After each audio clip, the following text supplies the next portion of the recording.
One of the biggest failures of American Christianity is that we think like a democracy. We think that we are in charge of our own Christianity and we get to pick and choose what's there.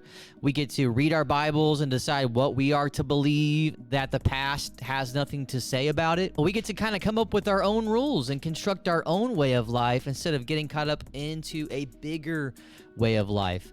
And here's the news flash. To be a Christian means you operate in a monarchy, not a democracy. Why?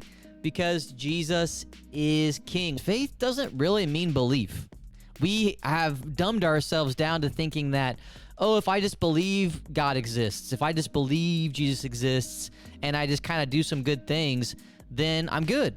But the New Testament really conceives of faith in a very different way. Faith is better translated as allegiance to the King Jesus and his way of life. And that's because he fulfills the covenant that was given to King David. With King David, we see that God sets him apart and says, your kingdom is going to last forever. There's always going to be somebody from your family line on the throne forever.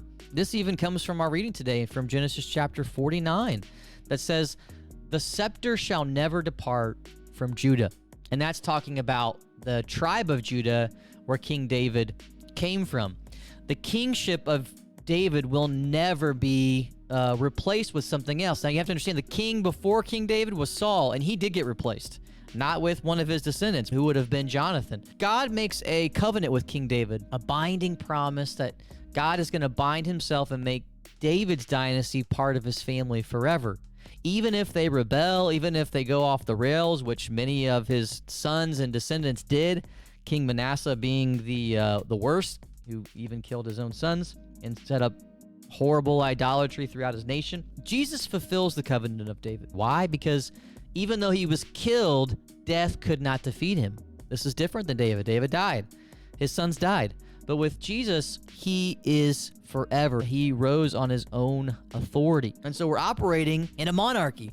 We profess this over and over again during the season of Advent, which means the royal coming of the King, and in Christmas, which is the nativity, the celebration of the birth of the King. Since we operate in a kingdom, it's unlike any kind of democratic form of government that we have been raised in as Americans. We don't vote on our laws. The laws are given to us by Christ and his apostles. We are not voting for who the next king's going to be, because that's going to always be King Jesus. The implications of this are really huge for the Christian life. If our allegiance to King Jesus is higher than our allegiance to the United States, then we're going to view God's dream for the world as way bigger than the American dream. God's dream is that the poor are fed. God's dream is that our children are attending church and giving him worship and honor.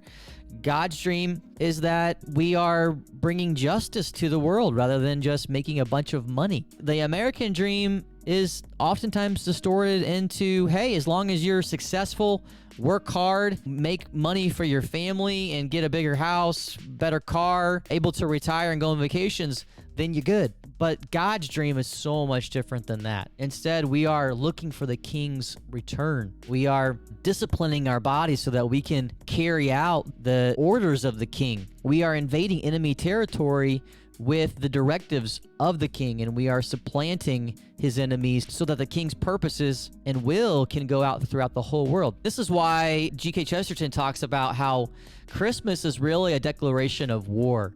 Jesus comes down into enemy territory and says, no, King Herod, you're not the king. No, Caesar, you're not the king. I'm the king. And this is not going to be any kind of kingdom that you're used to. This is going to be a completely upside down kingdom. The first will be last, and the last will be first. As Mary declares in her song, the humble will be lifted up, and the proud will fall. But this is the way God's kingdom operates. And so this is the kingdom we got to pass on to our kids. We're not doing a great job. This is why so many of our kids are leaving the church, and that's because there's such a big disconnect between American Christianity and the Christianity that Jesus taught, the kind of kingdom lifestyle that's upside down. Once we get back on track, I think we're going to see our faith really thrive again, because we're not going to look just like America, and instead we're going to be looking like a powerful movement to heal and renew America and speak the truth to America. And it's going to look a whole lot different than consumerism or capitalism. Instead, it's going to look like Christ. Thanks for joining us. Look forward to connecting with you in our next reflection video for Advent.